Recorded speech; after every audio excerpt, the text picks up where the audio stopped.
이야기를 좀 하려고 합니다. 무슨 이야기요? 라면 이야기. 한국 사람이 제일 좋아하는 라면이 뭔지 아십니까? 어떻게 잘 아세요? 신라면 최고로 좋아합니다.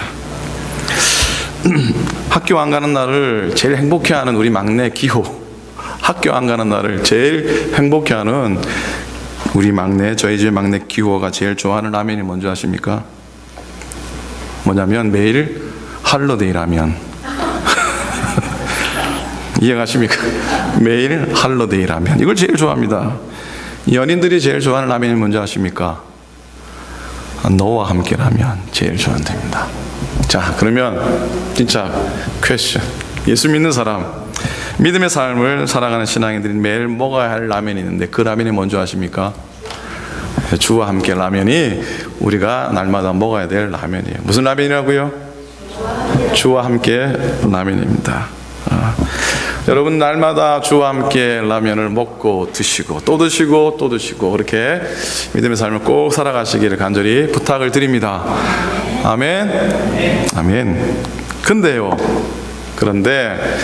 주와 함께 라면을 항상 먹고 믿음의 삶을 살아가야 되는데 사실 우리가 늘 먹는 라면이 또 하나가 더 있습니다. 뭔지 아십니까? 그 라면의 이름은 하필이면이라고 하는 라면입니다. 하필이면이라는 라면을 늘 먹어요. 이런 거죠. 하필이면 내가 왜 여기 있을까? 하필이면 내 왜 이런 부모를 만났을까? 하필이면 왜 저런 옆에 있는 사람 바라보면서 이런 인간을 만났을까? 하필이면 왜 이렇게 작은 교회를 내가 다닐까? 더 나아가서 하필이면 내가 왜 예수 믿어가지고 이런 라면은 사실 우리를 늘 불평으로 인도합니다. 근데 사실 조금만 더 생각해보면 불평할 일이 아니에요. 잘못된 게 없습니다. 오히려 감사한 일입니다. 하필이면 왜 이런 공부를 해야 하나 생각드리겠지만 모두가 다 하는 공부가 아닙니다. 모두가 다 하는 공부가 아닙니다. 내가 왜 이민 와가지고 이런 생고생을 하나? 모두가 다 또 미국 땅을 밟는 것도 아닙니다. 내 생긴 게 왜 이래가지고 왜 이럴까? 저도 거울을 볼 때마다 왜 내 머리에는 머리카락이 이렇게 없어가지고 그러나? 안 돼 보이지 않습니까? 괜찮습니까? 그런데요, 그럴 때마다 이런 생각합니다. 하나님이 나를 얼마나 사랑스럽게 쓰다듬어 주셨으면 이렇게 죄다 빠졌을까? 하나님께서 사람의 머리카락도 헤아리신다는데 하나님의 수고를 덜어주기 위해서 내가 머리카락 수가 적다면 그렇게 이해하면 또 좋지 않습니까? 그죠?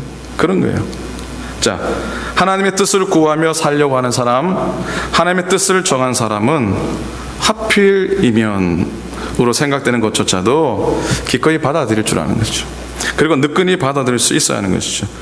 저는 믿습니다. 거기에 바로 인생의 성공이 있고 거기에 바로 신앙의 승리가 있는 줄로 믿습니다. 세상 사람들은 웃기는 소리 하지 말라 할지는 모르겠지만 저는 그래요. 사랑하는 여러분, 하필이면 이런 일이라고 생각될 때 오히려 참여해야 될 때고 오히려 감사해야 될 때입니다. 눈물로 감사로 하필이면이라는 라면조차도 맛있게 먹을 수 있는 저와 여러분 될 수 있기를 꼭 부탁을 드립니다. 자, 요셉을 생각해 봅니다. 잠깐 요셉.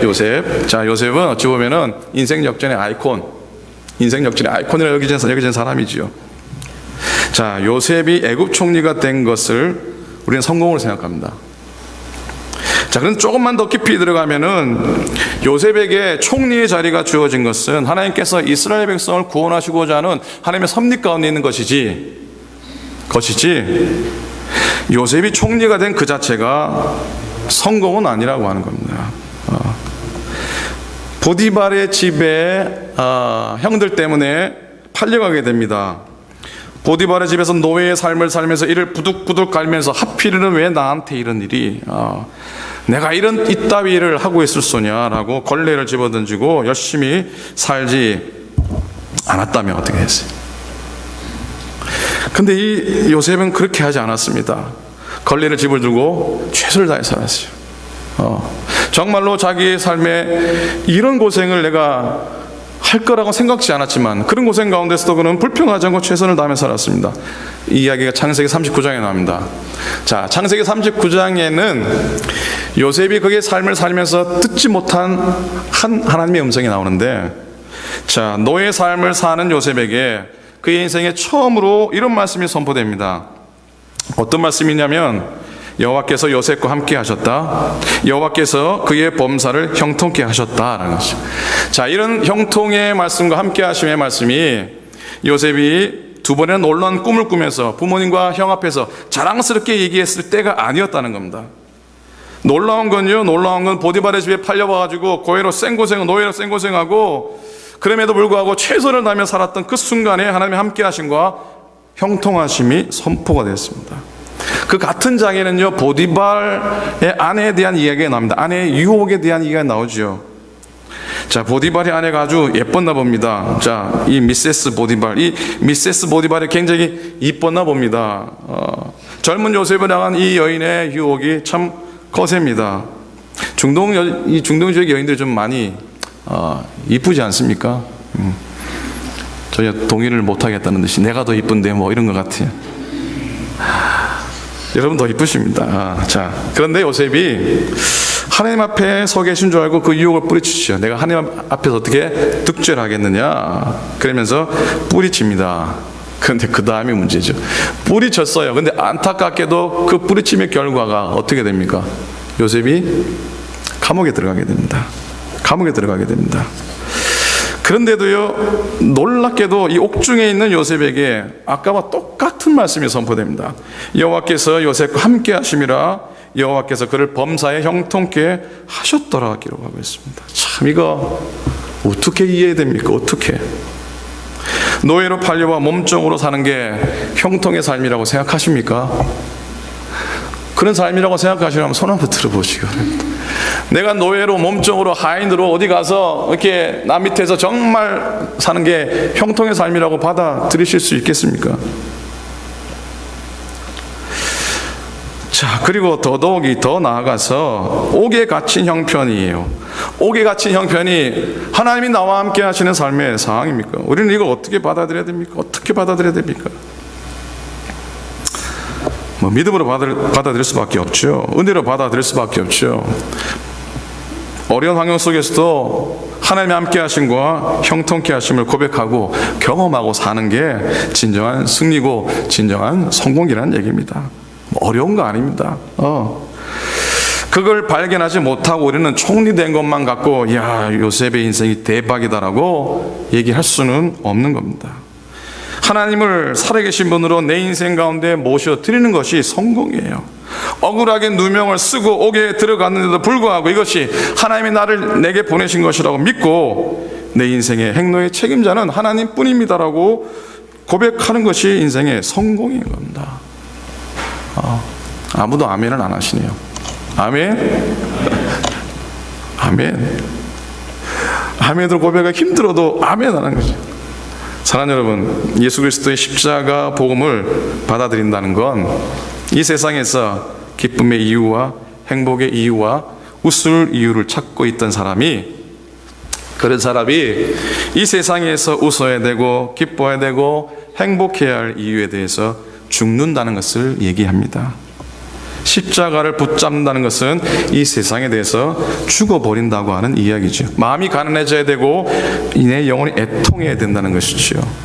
배를 움켜쥐고 줄일지라도 땅의 복의 조건을 누리지 못해서 내가 가난할지라도 세상의 행복을 누리지 못해서 내가 애통할지라도 세상의 욕심이 채워지지 않아서 허기진 나의 삶의 상황일지라도 주님께 뜻을 정하여 사는 것이 내게 복입니다라고 선포하고 고백하고 사는 것이지요. 바로 그들에게 천국의 열쇠가 주어지고 위로의 복이 임하는 줄로 믿습니다. 기쁨의 이유와 행복의 이유가 바뀌지 않는 한 우리 영적인 삶의 환골탈태 의미 없습니다. 진정 내 삶의 기쁨의 이유, 행복의 이유가 바뀌어져야지 진정한 영적인, 너무 거창한 얘기지만 환골탈태가 일어나는 것이죠. 다니엘 이야기로 넘어갑니다. 1장은 기가 막히게 유명한 이야기입니다. 느부갓네살 왕이 예루살렘을 멸망시키죠. 무너뜨립니다. 근데 예루살렘 성이 멸망되기 이전에 벌써 이 포로들이 바빌론 땅으로 끌려갔어요. 1차 포로로 5만 명의 포로가 끌려가는데 그때 바로 이 다니엘과 사드락과 메삭과 아벳느고 이 네 친구가, 네 동료가 끌려가게 됩니다. 그런데 이 느부갓네살 왕이 상당히 지혜로운 사람이었어요. 포로로 끌려온 사람 중에서도 아주 지혜롭고 아주 총명한 사람들을 택해서 왕의 고문관으로 세우려고 하는 정책을 밝히게 되고 시행하죠.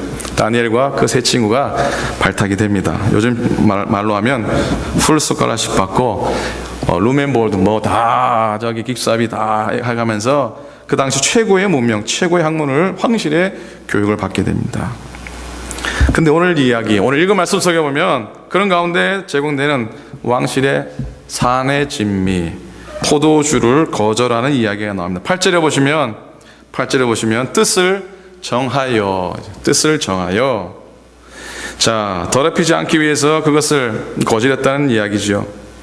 가장 결정적인 건 아마 자기 앞에 놓여진 이 산의 진미이지만 이것이 우상에게 바쳐진 제물이었기 때문에 고기, 포도주가 그랬기 때문에 다니엘은 거절하게 됩니다. 그러면서 뜻을 정한다는 내용이 무언가 하면 그 뒤에 나오듯이 8절에 자기를 더럽히지 않게 하려고 하죠. 자기를 더럽히려 하지 않았다라는 내용이 있습니다. 자, 더럽힌다는 게 뭡니까? 아침에 밥을 잘했는데 이 밥을 잘 이렇게 해서 컵에 여기 볼에다가 잘 담아서 식탁 위에 올려 놓으면은 이게 깨끗하고 그런 거죠. 근데 밥을 윤기 나는 밥을 아무리 깨끗하다고 해도 저기 욕실 바닥에 이렇게 내려놓으면은 그건 깨끗하지 않습니다. 그건 더러운 거예요. 무슨 의미냐면 청결함이 뭐냐? 놓여져야 할 것이 놓여져야 할 곳에 놓여져 있는 것을 의미하는 것입니다. 뜻을 정해서 자신을 더럽히지 않겠다고 하는 의미는, 뜻을 정해서 내 마음을 더럽히지 않겠다는 의미는 내 마음 두어야 할 곳에 내 마음을 두기로 결심했다고 하는 이야기. 즉, 내 마음을 황실에서 나오는 산의 진미나 포도주에 두지 않고 그것을 먹는 기쁨에 두지 않고 하나님께만 내 마음을 두겠다고 결정한 것이 이 다니엘의 뜻을 정한 것이. 분명 다니엘은 그런 생각했을 겁니다. 이렇게 고백했을 거예요. 자, 하나님께 내 마음을 두는 것, 이것 자체가 내게 출세다. 황실에서 원하는 자리에 서지 못하게 될지라도 나는 그냥 하나님께 마음을 두고 하나님 만나게 된 것이 출세라고 믿겠다. 하나님을 만나게 된 것이 행복의 이유라고 믿겠다. 하나님께 마음을 두는 것이 내 인생의 성공이라고 믿겠다. 하나님께 마음을 둠으로 내 밀은 다 끊어버리겠다. 더 이상 추구할 것도 없고 더 이상 바랄 것도 없다라고 그런 고백을 분명히 했을 겁니다. 자, 이건 음식에 관한 문제니까, 포도주를 먹느냐 음식을 먹느냐 마느냐 문제니까 목사님 그 정도 가지고 그렇게 엄청나게 그렇게 해석을 해냅니까? 안 할지 모르겠지만 조금만 더 나아가면 우리가 너무나 잘 알듯이 다니엘의 기막힌 위험의 순간이 나오지 않습니까? 다니엘서 6장입니다. 사자굴에 들어가게 되죠. 살아나옵니다. 자, 다니엘이 그의 지혜가 충만해서 왕의 완전한 신임을 받게 됩니다. 왕 밑에서 자꾸 올라가니까 남 잘 되는 꼴을 못 보는 사람들이 모함을 걸게 되죠. 함정을 파게 되죠. 다니엘에게 흠을 찾지 못하니까 그의 신앙입니다. 이게 무슨 조합입니까? 흠을 찾지 못하니까 다니엘의 그 아주 변함없는 신앙을 미끼로 사용합니다. 왕을 설득해서 30일간 왕이 어떤 신에게도 금지하면은 사자굴에 쳐넣어버린다고 하는 그 법을 제정하게 되죠. 자, 이 법을 다니엘이 피해 나갈 수 있는 방법이 아주 간단합니다. 어떻게 하면 피해날 수 있겠습니까? 아주 간단한 문제는 하나님께 기도하는 걸 30일만 그만두면 되고요. 하나님께 기도하는 걸 30일만 잠시 중단하면 되고요. 그리고 속으로 기도하면 됩니다. 우리의 마음을 알고 계시고 우리의 중심을 알고 계시니까 공개적으로 기도하지 않고 은밀하게 기도해도 이 위기는 아주 훌륭하게 넘어갈 수 있는 겁니다. 근데 다니엘이 보여준 행동은 정반대였습니다. 그 법이 제정이 되고 이 땅에 그 땅의 모든 권력을 가진 왕이 도장을 찍은 것을 알면서도 여전히 예루살렘 땅을 향해 창을 열고 그가 기도를 드리게 됩니다. 그리고 그 기도의 내용은 감사입니다. 감사. 다니엘 6장 10절에 보면 다니엘이 이 조서에 왕의 도장이 찍힌 것을 알고도 자기 집에 돌아가서는 윗방에 올라가 예루살렘을 향한 문을 열고 전에 하던 대로 하루 3번씩 무릎을 꿇고 기도하며 그의 하나님께 감사하였더라. 감사할 처지입니까 이게? 이게 감사할 처지입니까? 이 융통성 없는 행동이 가져올 결과를 진정 다니엘은 몰랐던 겁니까? 기도하다가 적발되면 자기가 쌓았던 모든 명성과 지위가 물거품이 될 텐데 왕을 배신하는 행위 아닙니까? 목숨까지도 위태한 행동입니다. 근데 그보다도 더 분명한 걸 이 다니엘은 알고 있었습니다. 그건 바로 날마다 하나님께 기도하고 감사를 드리는 건 내 인생의 삶의 가장 중요한 원칙이고 가장 근본적인 원칙에 대해서 나는 결코 타협할 수 없다고 하는 사실을 그건 더 잘 알고 있었습니다. 더 잘 알고 있었습니다. 그리고 자기가 타협하지 않는 것에 그 결과로 어떠한 대가가 치러져도 그 대가를 지불할 준비가 되어 있었습니다. 그 결과는 어떻게 됩니까? 사자굴에 들어가게 되죠. 그런데 사자굴에 들어가는데 극적으로 아무런 상처 하나 입지 않고 너무나 깨끗하게 사자굴에서 나오게 됩니다. 자, 제가 여러분과 함께 나누고 싶은 얘기는 사자굴에 들어가 살아나왔다는 이 얘기가 아닙니다. 질문 하나 드립니다. 이 다니엘의 사건에 있어서 진정한 승리의 순간, 기적의 순간은 하나님께 뜻을 정한 이 다니엘이 사자의 굴 속으로 들어가는 순간이었습니까? 아니면은 죽을 수밖에 없는 사자굴에서 아무런 흠 없이 나온 순간이 기적의 순간이고 승리의 순간입니까? 쉽게 대답하지 마시기 바랍니다. 언제가 이 다니엘에게 삶에서 승리입니까? 사자굴에 들어갈 때가 승리요 기적입니까? 아니면은 사자굴에서 아무런 해를 당하지 않고 두 발로 걸어 나온 게 기적이고 승리입니까? 어떻습니까? 쉽게 얘기하지 말라니까 아무도 말씀들 안 하시는군요. 어디겠습니까? 기적의 순간은 저는 그렇게 믿습니다. 사자굴에 들어가는 순간이 승리의 순간이고 기적의 순간이라고 믿습니다. 다니엘이 사자굴에 살아나왔으니까 그게 승리요 기적이라고 얘기하겠지만은 그가 살아나올지 사자밥이 됐을지 누가 합니까? 누가 합니까? 가령 사자밥이 됐다 치십시다. 그러면은 그 자리에서 순교한 게 그게 실패입니까? 그건 승리가 아니고 그건 뭐 아무것도 아닙니까? 시간이 좀 지났습니다. 1999년 4월 20일 콜로라도 덴버에 있는 콜럼바인 고등학교 에릭과 딜런이라는 두 학생이 총기를 난사하죠. 12명의 학생과 한 명의 교사가 총에 맞아 사망하게 됩니다. 이 총기 사건은 미국의 어찌 보면 최악의 학교 총기 난사 사건 중에 하나로 기록이 되어 있죠. 그런데 이 사건 끝에 미국인은 물론이고 모든 크리스천들에게 감동과 교훈을 주었던 캐시 버넬에 대한 한 여학생에 대한 이야기가 지금까지도 이렇게 회자되고 있습니다. 에릭과 데런이 총을 캐시에게 들이밀죠. 들이밀고 뭐라고 물었습니까? 너 하나님 믿느냐라고 묻습니다. 너 하나님 믿느냐라고 총구를 들이대고 묻는데 그때 캐시가 Yes, I believe라고 담대하게 고백하고 그 순간 총탄에 맞아 이 캐시 버넬은 죽게 됩니다. 그 후에 이 캐시 버넬의 삶과 또 죽음을 앞에 두고 했던 이 담대한 고백, Yes, I believe, Yes, I believe. 이 고백은 주변에 떨고 있던 많은 학생들을 물론이고 미국 전역에 엄청난 신앙의 충격과 각성을 일으키게 되지요. 그 사건이 있었던 한 달 후에 5월 31일 날 타임즈에 이런 기사가 실리게 됩니다. 콜럼바인 총기 사건 이후 미국의 10대들에게 부흥의 불길이 일어나고 있다. 콜럼바인 교교에서 순교당한 한 크리스찬 소녀가 10대들 사이에 부흥의 불꽃을 불러일으키고 있다. 크리스찬 10대들의 영혼 캐시 버넬은 그의 죽음은 미숙한 신앙인들을 자극시키고 있다라고 적어있습니다. 자, 캐시 버넬이 살아나오지 못하고 죽었지만 누가 그녀의 삶을 향해서 실패라고 얘기할 수 있단 말입니까? 총구 앞에서 Yes, I believe라고 고백한 순간 그 신앙의 고백 때문에 꽃다운 나이에 죽음을 맞았지만 그 순간이 오히려 그녀에게 기적의 순간이고 승리의 순간이고 그 장소 바로 승리의 장소이지 않습니까? 지난 2월 1일입니다. 얼마 되지 않았죠. 2월 1일 아침에 온 세계에 신문이 난리가 나죠. IS 이슬람 국가가 억류하고 있던 일본인 고토 겐지를 참수했다는 소식이 전해지게 됩니다. 한 언론인의 죽음 앞에 온 세계가 머리를 조아리게 되죠. 일본인 저널리스트 고토 겐지는 프리랜서 저널리스트죠. 전 세계 분쟁 지역을 돌면서 그곳에 있는 사람들의 일상을 취재해 왔습니다. 그는 언론인의 꿈을 안고 미국에 유학을 와서 콜롬비아 대학에서 유학을 하죠.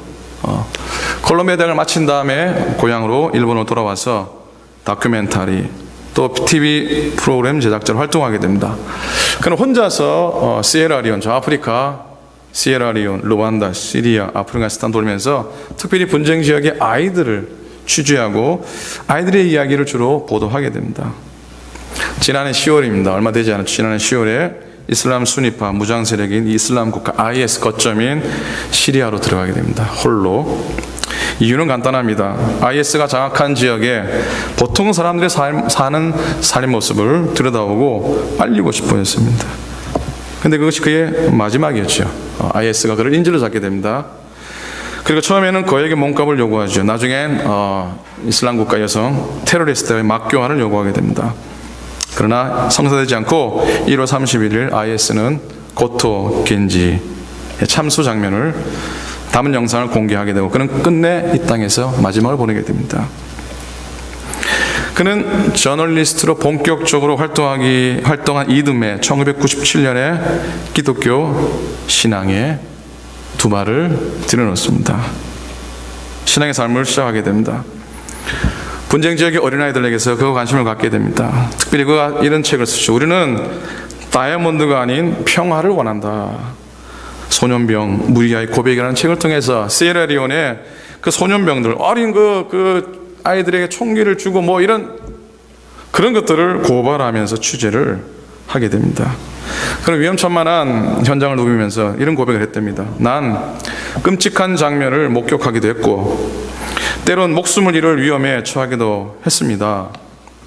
그러나 하나님이 언제나 나를 지켜주신다는 것을 알고 있습니다 라고 고백하면서 주 너의 하나님을 시험치 말라.